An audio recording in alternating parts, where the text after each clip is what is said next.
Well, ladies and gentlemen, thanks for coming back. This is the third installment of the, I don't know what you call it, the truth-telling extravaganza. Um, that's not a good title. We're going to think of a better one. We'll get back on that. So I showed the first couple videos to some friends. Everybody's very supportive. One friend in particular, he always has great constructive criticism. He said, it looks like you're just making it up as you go and you're saying the word quite a bit. And I was like, well, yeah, I'm just shooting from the cuff, man. He's like, yeah, it'd probably help if you had like a script or something, or I don't know. And so this time I brought a sheet of paper. I wrote a few bullet points, if you will. Anyway, let's get started. So this episode, the topic is incarceration and just what that was like and my experience. And if you've been, probably not many of you have been, but it's definitely an experience, not a good one, and it's a total waste of time. They call it the Department of Corrections. I didn't see anyone being corrected. I mean, I think it's good to have some time for you to take a break from society and really think about what you've done. And I think there are a small percentage of people who are able to turn it around because of the judicial system. I mean, but it's like with most things, you actually have to do it yourself. There's nobody there at the jail who's going to make you change. You have to do it yourself. You have to put in the work yourself, just like with anything else. There's not somebody waving their finger over like, because I heard one of the COs say like, the Department of Corrections is about appearances. At least appear to give a fuck, and we'll give you a passing grade. You guys can go home. And that was that. Like, so as long as you appeared to try, then you got to go home. So I tried to make it a little bit more than appearances, and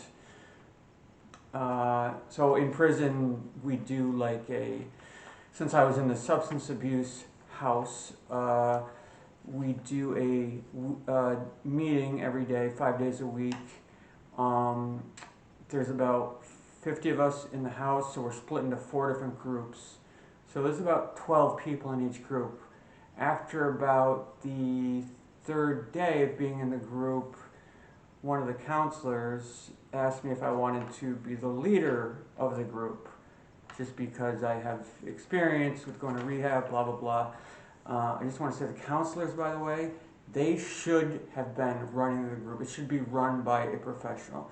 Instead, they sat in their room next to us with the door open, so they could hear what we were talking about, but they would only come out and interject if maybe we said something that was slightly wrong or something like that. So they didn't have anybody watching over them, and I don't know if I definitely think they cared, but they just, maybe working in the criminal justice system.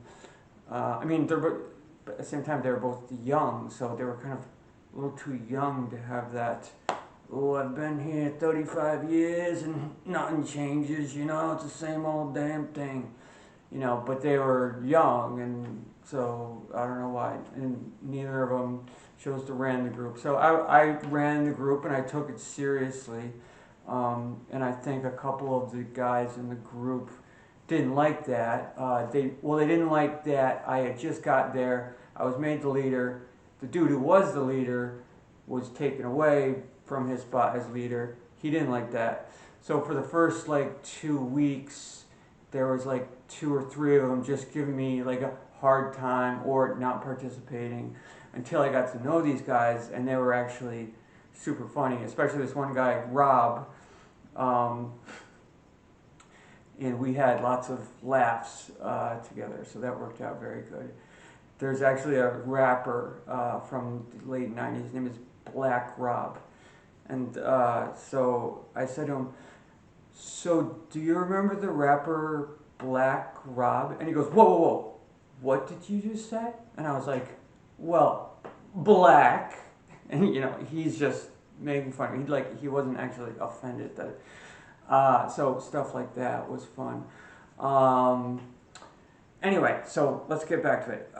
So the timeline of the incarceration, I went into jail March 22nd, 2021. I was at Saratoga County Jail for 9 weeks. I was on Suboxone. Only 2 other people were on the Suboxone program. So they locked the 3 of us in this like 3-person, I mean, there was 3 cells in it, and then there was a small common room with a TV, but it was just us 3. And the 2 other dudes were just the craziest, most intense white people you've ever met in your life. I'm like, these guys were nuts. I mean, they were both in there for like selling drugs and blah, blah, blah. One of them had been in prison, the other one had been in jail about 1,000,000 times. And we were all about the same age. And anyway, so that was a little weird. They were just so intense. And then the one kid who was a little bit younger than us, he was even more intense. Him and the other guy ended up getting in a verbal spat where they're just yelling at each other at the top of their lungs. And so he ended up getting moved out of there because they were afraid there was going to be a fist fight. Moved in this other young kid who he was in there for robbing people with a fake gun on the streets of towns around the area.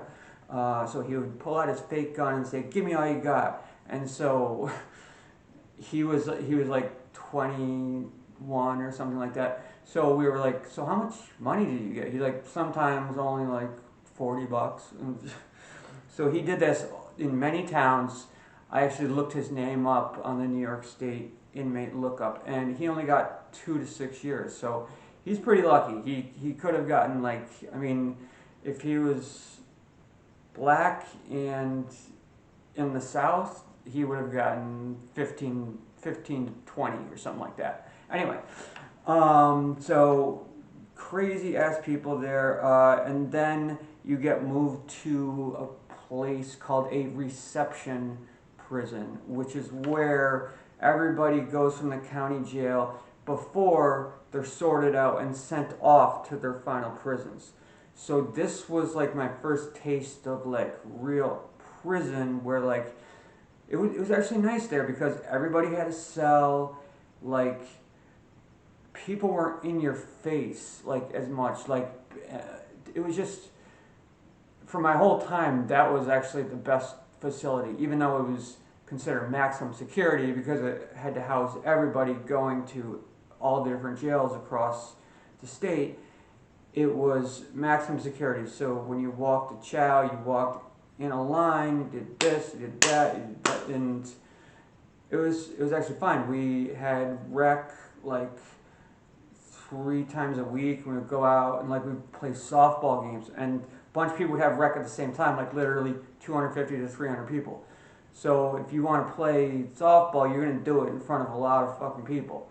So I'm up there getting ready to play softball, and the first pitch, this kid, he didn't mean to like do it so fast, but it was like he did the underhand, and it was fast, and it was like face high, and I swung because it was like, and it's swing and a miss. I was like, whew. I was like, the high heat or something like that. And so I got a couple laughs off that. That broke the ice. And then he gave me like a floater that I reached out for and knocked and got a single. So that was pretty cool. This one kid got a home run because there are fences in the yard there. So once the balls go over the fence, there's no way to get them. So over the fences from over the years, because no CEO and when I say CEO, I mean corrections officer, is actually going to go and get those balls. They're just like, fuck it, you know. They're just, uh, they're just some of the worst human beings you'll meet. I think the CEOs were worse on some levels than my fellow inmates. So he hit a home run, and then he went to the same prison as I did, and I'm like, oh yeah, I remember you. You hit a home run. He was this, I don't want to call him fat, but he was a husky white gentleman, and he got a hold of that one, and he hit a home run. So then after that, you get sorted out.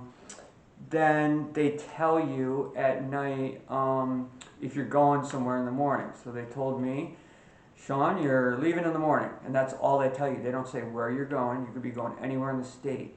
And downstate prison, by the way, is down near Poughkeepsie, near Hyde Park. It's down in the Hudson Valley.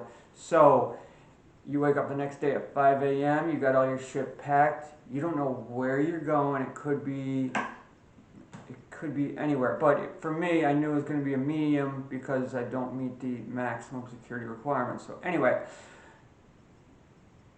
we ended up going to Marcy out near Utica.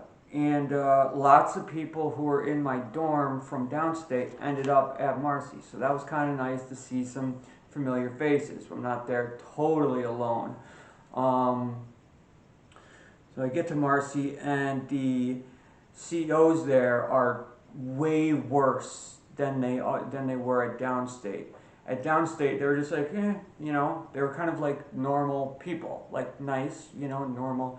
When you get to Marcy, they are like this mix of hillbilly, hunter, slash, very angry people, and they like to take the anger out on the inmates, and they're all extremely racist. Like, there were a few times where they were patting me down and doing all this stuff, and they say N-word this and N-word that, and like, blah blah blah, and they're just so intense too.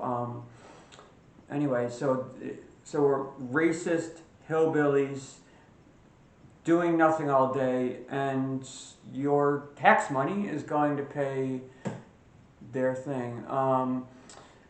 Actually, one CO while I was there killed herself, and then I guess a year before I got there, a CO murdered another CO because they were having sex with the same girl, murdered that girl, and then killed himself. So these type of people, even though they're supposed to be upholding the law, they take the law in their own hands, and they don't give a shit. I basically got by just by keeping to myself for the most part. I mean, when you're in medium security, you're in what's called a cube. It's not a cell, so the door doesn't lock. So that means people can walk up to you any time they want and start a conversation, which for me is not that great. I like my alone time. So I'll give you an idea of a cube. It's like a cube you would work in, only the walls only go up to, say, yay high. So if you're sitting up in bed, you can look around and you can see what everybody's doing. So I listen to a lot of NPR. I try to keep to myself, and which was fine. You know, I did really well in the substance abuse dorm. I kept to myself. I was the leader of the group. Like, I got to know everybody pretty well. Like, and you know, they're not terrible people. They're just kind of out there, and they don't think about consequences. And that's how I ended up there, because I didn't think about consequences, because I was at such a low point that consequences didn't enter my brain, and I thought, screw it, something's gonna happen, something bad's gonna happen, I know, but I don't care. I couldn't bring myself to care. So for your free time, you go out in the yard, which this is a much bigger yard. There's a weight shack in there, which I started lifting weights. Many times I would be the only white dude in the weight shack, and you know, I think that they actually saw me doing that and trying to lift weights, and I would hope that they respected me for not being afraid like a bunch of the other white dudes, like keeping to themselves and like white stay with white. Like I'm gonna mix races. I don't give a shit. Like I don't care if there's a bunch of black people over there. Like it doesn't matter. So I think they kind of liked that I just jumped right in and lifted weights, even though I'm skinny as hell. So I met a few good people in the weight room, and in the yard there's a big ass circle that you can walk around. So um, the best part of jail was football Sundays, I would say. We have a TV in the day room, and the vast majority of us are football fans. So every Sunday from 1 until 10 o'clock at night, you have about 15, anywhere from 15 to 25 dudes out there and watching the games, cheering. Like it's a small TV, it's probably like 27 inches, but you got like, and it's a big room, so so you can barely see the TV, but it's like it's fun because you're watching with the group. It was almost like being at a game or something like that. And obviously everyone knew I was a big Vikings fan, and so when the Vikings were on, like, I was the only Vikings fan, of course, so they would like talk shit. And then there was this one guy who was a Giants fan. You would figure there'd be more Giants fans, but he was the only Giants fan, and the Giants sucked last year, so he just got ripped on constantly because they were on TV every week, so we could see how bad they were. So football was good. Phone calls, phone calls were good, except there's a couple people in there because they're in a gang. They think they own the phone. So you just got to pick your spots. I don't have a lot of great prison stories, but I do have a couple that were kind of weird. And so this first one happened just over a year ago in September. There was a bunch of COs and the lieutenant, who this guy is an asshole, big time asshole. There's like 9 COs plus the lieutenant outside. So I reach in my pocket for a cigarette. We could smoke rolled up cigarettes, but I saw them, so I just slid my hand back in my pocket, and then he saw me do that. He's like, "What the fuck was that? You got something in your pocket?" And I was like, it was a cigarette." And like he thought I said it in a disrespectful tone, and so he's like, "You over here on the van, search this motherfucker." And there was like a new guy there, so they're like teaching him the right way to do it. So they had me up against the van, but then they take one leg and they yank your leg out, so you're like stretched out so far against the van. I thought I was gonna fall face first because I couldn't like hold myself up, but it was like the most uncomfortable fucking thing. And there's like 10 of them surrounding me.